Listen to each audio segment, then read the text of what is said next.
Deep within the archives of history's most guarded secrets lies a manuscript that should not exist. A book whispered about in the shadows of occult circles, hidden from the public eye for centuries because it claims to do the impossible, to command the very fabric of physical reality. This is not the alchemy of the sun of light and prayer. This is the Black Alchemy.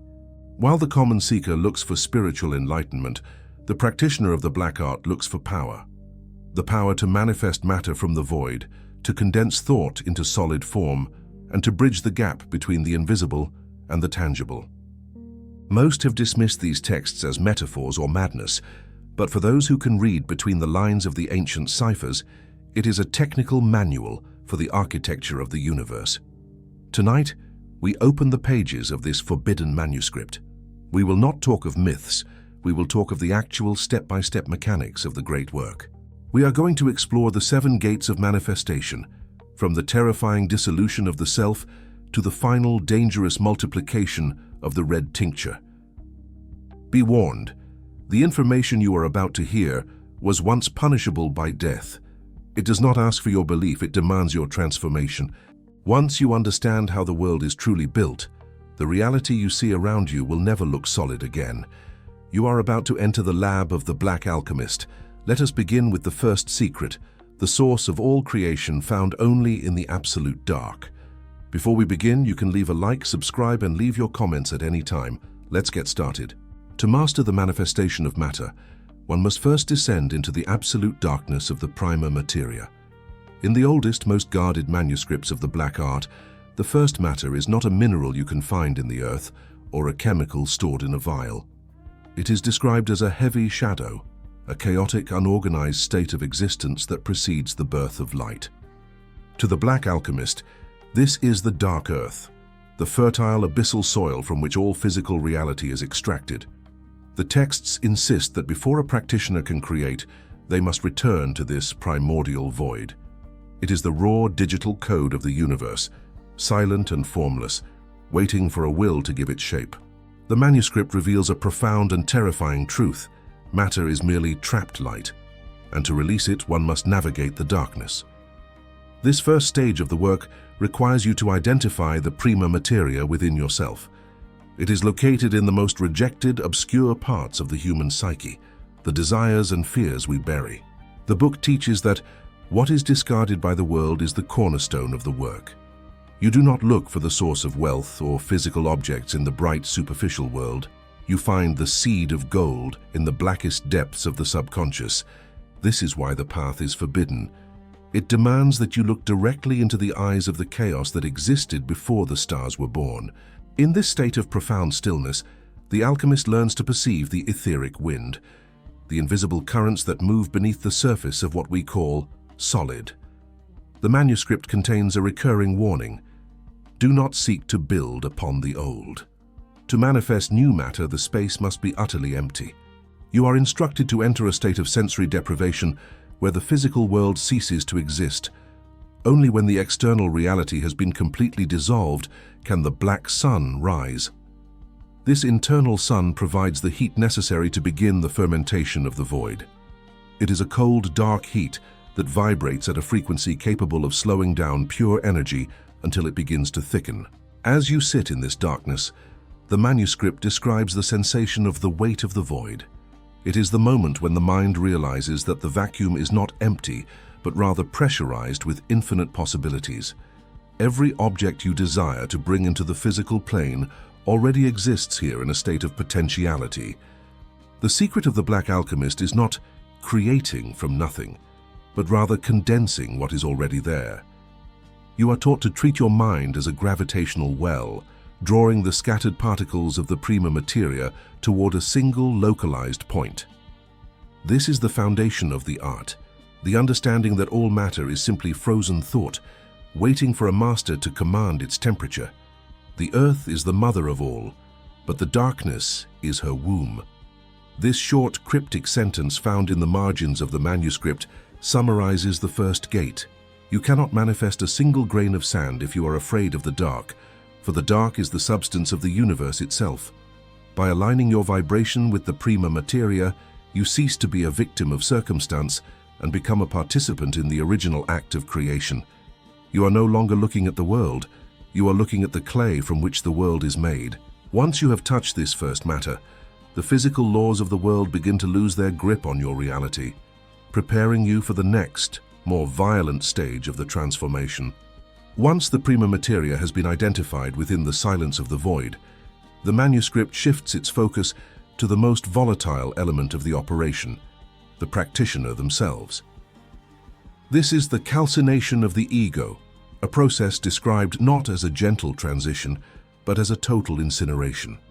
In the language of the Black Alchemist, the king must be burned to be reborn. If the first matter is the clay of the universe, your ego is the flawed, trembling hand trying to mold it. The text is clear. If you attempt to manifest matter while still bound by your human insecurities, your petty desires, or your social identity, the resulting creation will be distorted, unstable, or may even turn against you. To command the laws of nature, you must first survive the fire that destroys the self. This stage is governed by the black fire, a symbolic representation of a relentless, objective awareness. In the physical laboratory, calcination is the heating of a substance until it is reduced to a fine white ash, stripped of all moisture and impurities. In the internal laboratory, this means putting your every belief, memory, and attachment into the furnace of truth. The manuscript explains that the ego is like a shell of hard, dry skin that prevents the inner sulfur, your true divine will, from expanding. By applying the heat of disciplined focus, you crack this shell. You are instructed to visualize your name, your past, and your future being consumed by flames until only the incombustible sulfur remains. This is the part of you that cannot be burned because it is not human. It is the spark of the primordial creator. The danger of this process is emphasized with chilling frequency. The book warns of the mental ash, a state of nihilism where the practitioner loses the will to live because they have burned away too much. However, the true alchemist understands that this emptiness is a prerequisite for power. Only he who owns nothing can possess everything. When you have no ego to protect, you have no fear of loss. When you have no identity to maintain, you are free to adopt any form. This is the psychological foundation of manifestation. To bring a new object or reality into existence, you must have enough space within your soul to house it. If your spirit is already full of the clutter of your personality, there is no room for the miracle to materialize. The manuscript provides a specific technique for this internal combustion, the meditation of the funeral pyre. You are told to observe your physical body and your thoughts as if they belong to a stranger, watching them dissolve into a grey powder. As the heat rises, the manuscript claims you will experience a moment of absolute transparency. This is the point where the distinction between me and the universe vanishes. You are no longer a person trying to manipulate matter. You are the universe manifesting through a localized point. This is the secret of the unbound will.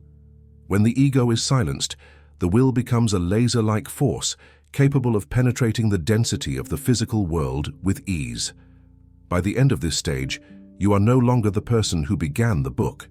You have been reduced to your core essence, a dry, potent, and highly reactive powder. The manuscript refers to the practitioner at this point as the dead one who breathes. You have survived the first death, and in doing so, you have gained the authority to speak to the elements. The fire has consumed your limitations, leaving behind a pure, crystalline intent. You are now ready to enter the third gate, the stage of putrefaction, where the ashes of your old life will begin to rot, providing the nutrients for a manifestation that the world has never seen before. The black fire has done its work. Now, the black sun must begin to shine. After the fire has reduced the self to ash, the manuscript leads the practitioner into the most misunderstood and feared phase of the entire work, the putrefaction. In the natural world, nothing new can grow unless something else rots. The seed must die in the damp darkness of the earth to release the life force trapped within its husk. In Black Alchemy, this is the deep Nigredo, the black of blacks. It is a period of total stagnation and decay where the ashes of the ego are moistened by the mercurial water, a symbolic representation of the deep, fluid subconscious. The text describes this as a divine rot, a necessary decomposition of the old reality to liberate the energy required to manifest the new. The manuscript is explicit about the sensory experience of this stage. It is the scent of the grave, followed by the sweetness of the bloom. You are instructed to allow your desires and your envisioned goals to sit in a state of absolute darkness and fermentation. To manifest matter, you cannot simply wish for it. You must allow the idea to die and decompose so that its spiritual essence can be released. The book explains that when a thought is held too tightly, it remains a mere ghost, a fragile mental image. But when that thought is subjected to putrefaction, it breaks down into its elemental components, merging with the Prima Materia we encountered in the first gate. It is through this decay that the soul of the matter is freed from its prison of form. During this phase, the manuscript warns of the crow's head, a symbol of the dark, intrusive thoughts that haunt the practitioner during the wait. It describes a feeling of being buried alive, of being lost in a swamp where no direction is clear. Yet it is precisely in this alchemical mud that the miracle occurs. The text reveals that the gold is found in the filth. The very things we find repulsive, decay, darkness, and the end of things, are the richest sources of creative power. To manifest physical objects or circumstances, you must be willing to work with the refuse of the universe. You are taught to look at the shadows of your life not as obstacles, but as the raw fertilizer for your future manifestation. There is a technical instruction hidden within this narrative of decay, the fixation of the volatile. The manuscript explains that the energy released during putrefaction is incredibly potent but highly unstable. It is volatile. To keep it from evaporating back into the void, the alchemist must use the lead of the mind to weigh it down. You are told to visualize the rotting remains of your old limitations transforming into a thick black oil. This oil is the concentrated life force, the grease of the earth, which contains the blueprint for the matter you wish to create. It is a state of liquid potential, where the boundaries between thought and object become blurred and porous. As the putrefaction nears its end, the manuscript describes a change in the atmosphere of the inner sanctum. The black sun begins to emit a different kind of heat, a moist, brooding warmth that signals the birth of something new. The decay is no longer a sign of death, but a sign of transition. The old world has been digested by the darkness, and from the black sludge of the Nigredo, the first signs of the whiteness or the albedo begin to shimmer. You have successfully navigated the grave of the self. You have proven that you can endure the total loss of form, and in return, the universe begins to grant you the secrets of separation, where you will learn to extract the pure elements needed to finally crystallize your will into the physical world. Having survived the suffocating darkness of the Nigredo, the manuscript now moves from destruction to precision. This is the stage of the extraction, where the alchemist must act as a surgeon of the invisible. The text explains that the black oil produced during putrefaction contains the three essential building blocks of all reality: sulfur, mercury, and salt. However, in their current state, they are tangled and unrefined. To manifest matter that is stable and pure, you must learn to separate the will from the mind and the body. The manuscript describes this process as extracting the light from the shadows, a delicate operation where one must distill the very essence of their soul without losing its potency. The first element to be isolated is alchemical sulfur, which the book identifies as the internal fire, or the active masculine principle. This is not the yellow mineral found in the earth, but the raw driving force of your desire. The manuscript warns that most people fail at manifestation because their sulfur is impure. It is diluted by doubt, mixed with the desires of others, or scattered by a lack of focus. You are instructed to rectify your sulfur by concentrating your entire being into a single burning point of intent. This is the seed of the work. It is the hot, expansive energy that provides the push necessary to break through the veil between the mental and the physical. Next, the manuscript turns to alchemical mercury, the spirit, or the universal solvent. This is the fluid, feminine principle of the mind. It is the bridge. Mercury is described as being inconstant and volatile, like a mirror that reflects everything but holds on to nothing. To manifest matter, your mind must be made fixed, yet remain liquid. The text teaches a method of mental distillation, where you clear the consciousness of all chatter until only the silent observer remains. This purified mercury acts as the carrier for your sulfur. It is the medium through which your burning will travels to reach the physical world. Without pure mercury, your intent has no vehicle. It remains a fire that consumes itself in the void. The relationship between these two is the core of the extraction. The manuscript uses the metaphor of the chemical wedding. The fire, sulfur, must be married to the water, mercury, but they cannot unite until they are both perfectly clean. You are taught to visualize these two forces as two distinct streams of light, one red and one silver, flowing through your spine. The goal is to separate them so completely that you can hold them in your awareness simultaneously, without them blurring. This is the secret of duality in unity. Only when you can clearly distinguish your will from your thought can you begin to weave them together to create a third thing, a physical manifestation. Finally, the manuscript mentions the salt, which is the body or the principle of fixation. This is the earth that will eventually house the spirit and the soul. During this phase of extraction, the salt is the white ash left at the bottom of the vessel. It is the structure, the geometry, and the container. The text emphasizes that the spirit cannot dwell where there is no house. You are taught to prepare your own physical body and your immediate environment to be a sacred vessel for the coming manifestation. This part of the manuscript is deeply technical, focusing on the porosity of matter and how to make the physical world receptive to the tinctures you have extracted. By the end of this stage, you possess the three purified components of creation. You are no longer dealing with the sludge of your old life. You are holding the tinctures of power in your hands. The manuscript describes the alchemist at this point as an architect of the unseen. You have the fire, you have the water, and you have the earth. The work of the extraction is complete. You are now prepared for the fifth gate, where the manuscript will reveal the actual mechanics of coagulation, the moment when these invisible ghosts are forced to take on a solid, tangible form in the world of the living. Now we reach the threshold where the ethereal becomes tangible. This is the stage of coagulation, or as the manuscript calls it, the fixation of the volatile. In all of Black Alchemy, this is the most guarded secret, the precise moment where a thought form slows its vibration until it enters the spectrum of visible matter. The text warns that up until this point, your work has been internal and ghostly. But now the manuscript commands you to harden the spirit. It explains that the physical world is not separate from the mind, it is simply a slower version of it. To manifest, you must learn to freeze the mercurial water of your intent into the salt of physical reality. The core technique described in this section is the compression of the astral light. The manuscript reveals that the air around us is thick with unorganized atoms, a dust of potential that reacts to the human will. You are taught to visualize your extracted sulfur and mercury, your purified will and mind, merging into a single dense point of light. You must then project this point into the physical space in front of you.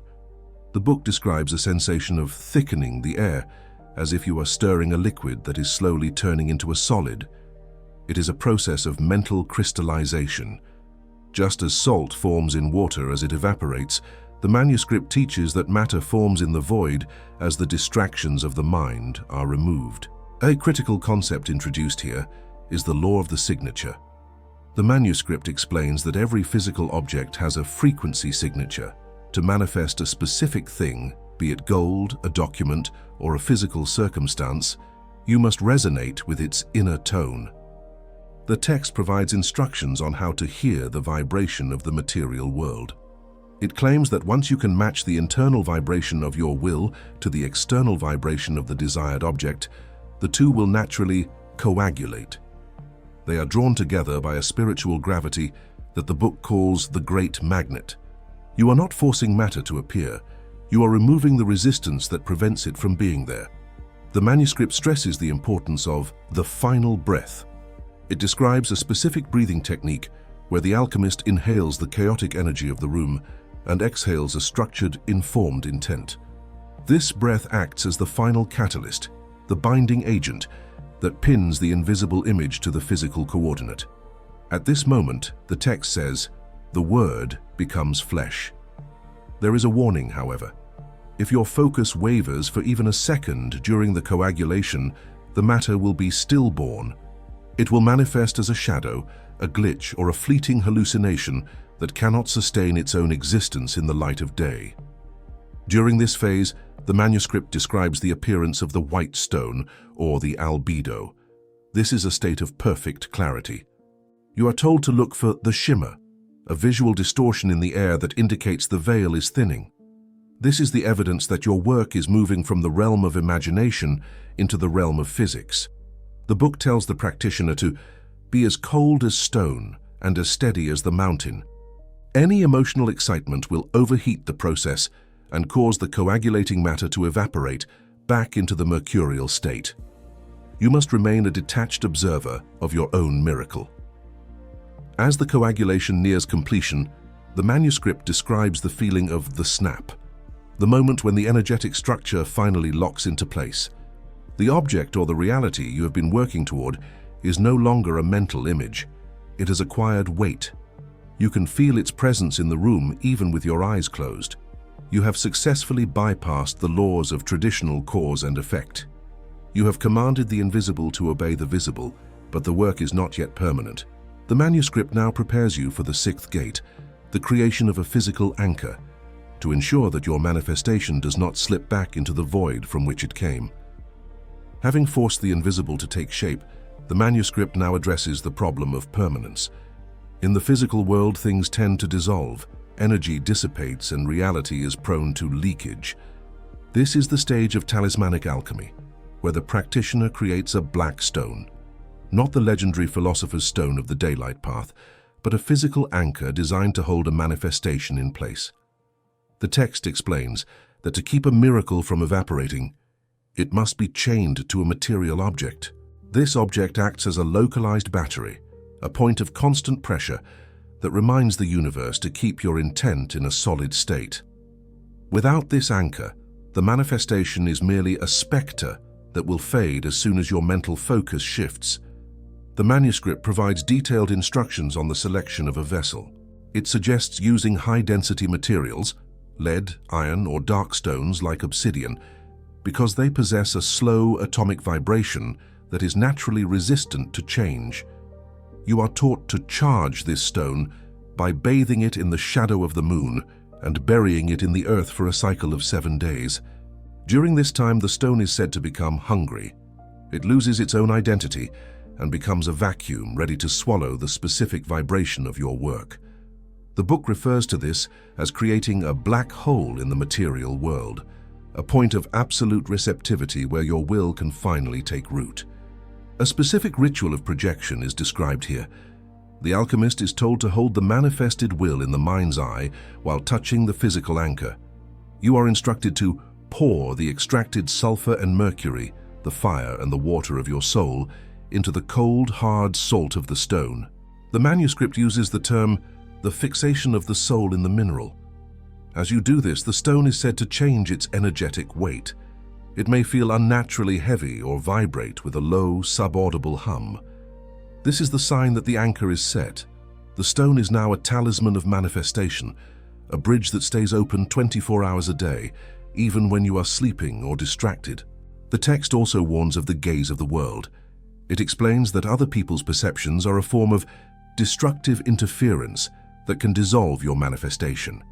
To protect the work, the manuscript dictates that the black stone must be kept in total darkness, away from the eyes of the uninitiated. To show the work is to lose the work. The book teaches that human observation is a powerful force that fixes reality according to common, boring laws. By keeping your anchor hidden, you allow it to operate outside of the collective consensus. You are creating a pocket of sovereignty where your personal laws of physics override the laws of the masses. There is a section on the feeding of the stone. The manuscript reveals that once a manifestation is anchored, it requires a constant trickle of energy to remain fed. This is not done through blood or sacrifice, those are the errors of the ignorant, but through recurrent attention. You are taught to visit the stone in total silence, offering it your breath and your unwavering conviction. This creates a feedback loop. The stone holds the reality, and your attention feeds the stone. It is a symbiotic relationship between the alchemist and the object.